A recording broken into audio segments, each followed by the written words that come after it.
She isn't your daughter, so stop acting like she is. I have custody of my niece. We have lived together off and on since she was born, and as of last year I've had full custody. Lex had to watch her mother literally disappear right in front of her and turn into someone that I don't even recognize. I tear up any time I think about what she has gone through and how scary it must have been, so when I was asked to take her in, I did in a heartbeat. My boyfriend and I were living together in a one-bedroom apartment, but I had to move out when Lex came to me because I didn't want her to feel uncomfortable living with a strange man she barely knew. I gave her my bedroom, and it was the first time she's ever had a room and privacy. I was more than happy to give her that. She deserves a lot more than I can provide material-wise, but I'm working on it. Last week she came to me and told me she was offered a ticket to prom as a freshman. She would be going as a peer chaperone with the Best Buddies program for special needs students. She really wants to go and said she thought that if she didn't go that would mean one of the buddies wouldn't be able to go. So I decided I'd do odd jobs that I found on Facebook Marketplace. I did something similar over the winter, shoveling driveways. Yesterday I made $60. She needs a dress, we found one thrifted,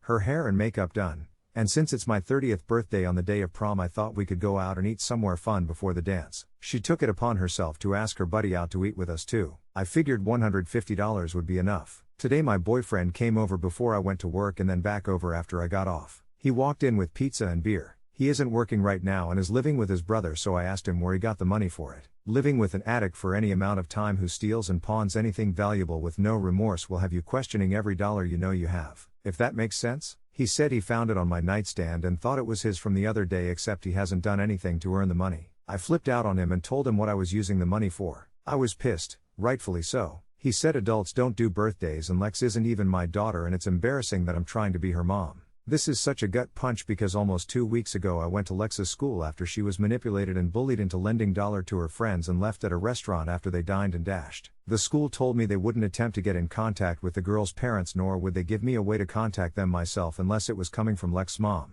Even though running out on an unpaid bill is a crime and even though I'm her guardian. Like, let me go search for my sister who is probably cracked out of her mind to see if she cares enough to help her daughter. The answer would be no. I'm not trying to be her mom or replace her. I'm trying to do right by my niece who deserves the world. It just sucks that people are making it harder for me to do that. Shouldn't be made to feel stupid and embarrassed, or that I'm unworthy of speaking up for her. Now everything feels like it's ruined because just like her field trip last week, time is not on my side. I told my BF to leave and he took the pizzas he bought with my money with him. TLDR, taking in my niece isn't a burden to me, but everyone in my life is making me feel stupid for doing so.